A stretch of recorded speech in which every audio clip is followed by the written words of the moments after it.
Pansit Canton, ibahin naman natin ang luto, gawin nating cheesy lumpia. Ay ang alutuin nga po natin ngayong araw ay hindi basta simpleng luto ng Pansit Canton, kundi ay cheesy Pansit Canton lumpia.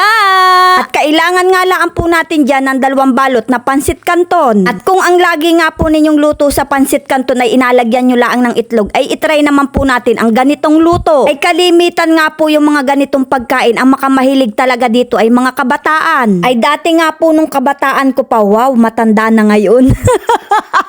Ay nung mga panahon po ba yan namang mga sweet 18 baga nga ni.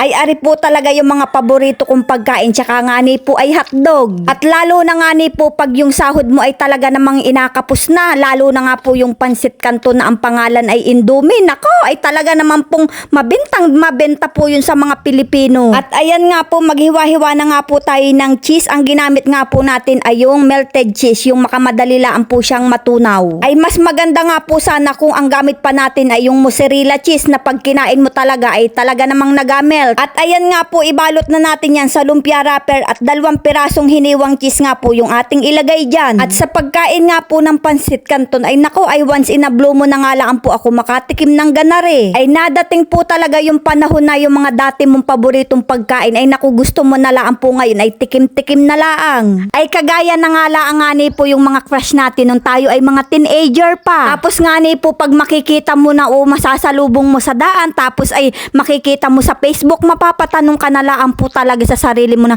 ay bakit ko kaya rin nagustuhan?